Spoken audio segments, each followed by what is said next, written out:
What's up guys, and welcome to another episode of Yu-Gi-Oh! Character Profiles. This week we're doing Vector from Yu-Gi-Oh! Zexal. So first up, this guy's English name is Vector, also known as Ray Shadows in the English, and his Japanese name is Ray Shingetsu. His age is quite old. Don't really know how old he is, to be honest with you. His anime debut was in Yu-Gi-Oh! Zexal episode 70, A Trio's Challenge Part 2.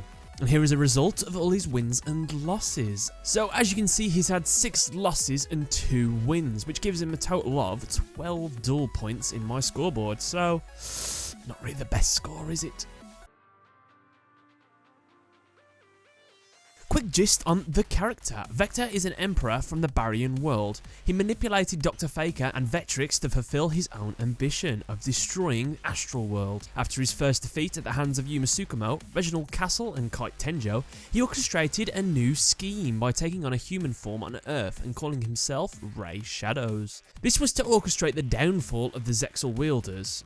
When that failed, Vector released the god of the Baryon world, Don 1000, and became his host. They collaborated efficiently, but 1000 eventually betrayed Vector by absorbing him to restore his power. A reformed Vector was revived by Astral after Yuma defeated him in their ceremonial duel.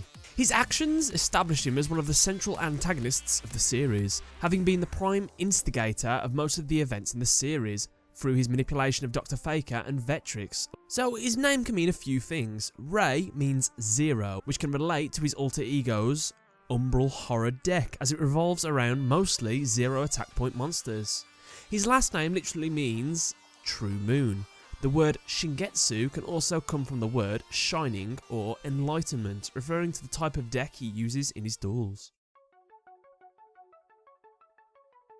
So, Vector's true form is coloured grey and black with tiny pink gems around on the sides of his body, with a Baryon emblem at the centre of it.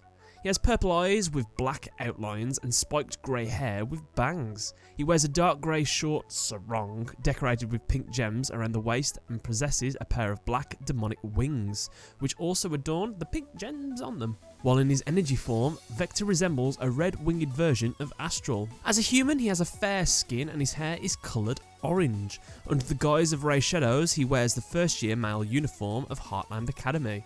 During the Heartland Academy festival, he wore a dandelion cosplay.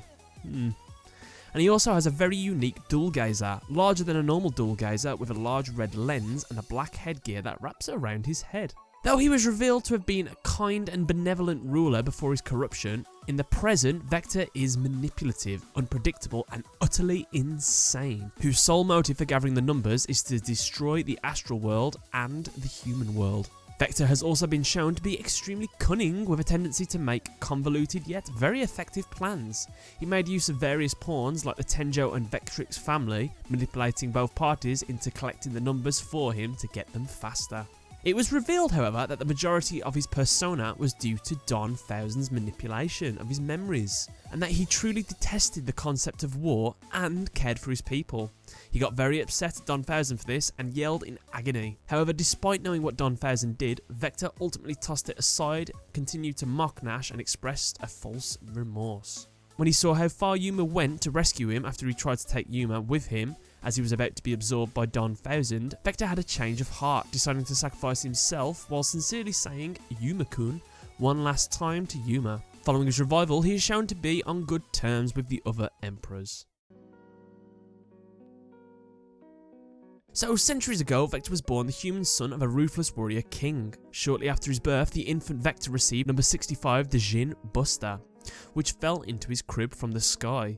Years later, Vector's father fell ill, causing control of the country's military to fall to Vector.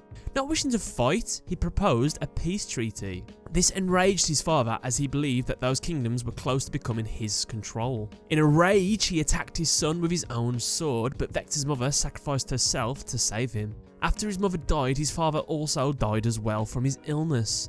Don 1000 appeared before him and modified his memories by giving him number 104, Masquerade.